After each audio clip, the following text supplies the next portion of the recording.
ஆட்சியாளர்களோட எப்படி பழகுறதுன்னு ஒரு சின்ன பார்வை பார்க்கலாம்.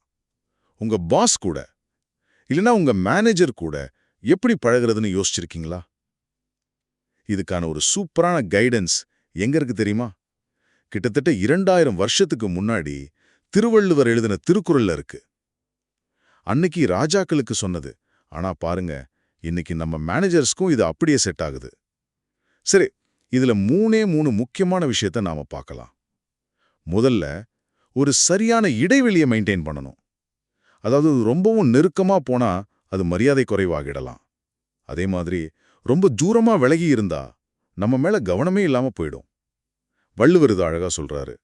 நெருப்பு பக்கத்துல குளிர் காயிற மாதிரி ரொம்ப பக்கத்துலயும் போகாம ரொம்ப தூரமாவும் இல்லாம இருக்கணும். ரெண்டாவது, நம்மளோட பேச்சும் நடத்தையும். பாஸ்க்கு அதுல போய் கிசுகிசுக்கிறதோ, தேவையில்லாம அவங்க கூட சேர்ந்து சிரிக்கிறதோ, இதெல்லாம் வேண்டவே வேண்டாம். ரொம்ப முக்கியமா அவங்க மூடு எப்படி இருக்குன்னு பார்த்து சரியான டைம்ல பேசணும். அவங்களுக்கு பிடிக்காத ஒரு விஷயத்த கூட அவங்களுக்கு பிடிச்ச மாதிரி சொல்றது இருக்கே, அது ஒரு பெரிய கலை. கடைசியா ஒரு முக்கியமான வார்னிங்.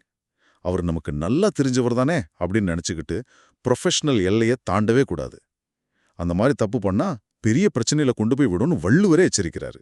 சோ மொத்தத்துல ஒரு தலைவர்கிட்ட நல்ல பேர் வாங்கணும்னா புத்திசாலித்தனமான இடைவெளி, கவனமான பேச்சு, அப்புறம் தொழில்முறை மரியாதை, இது மூணும் தான் சாவி.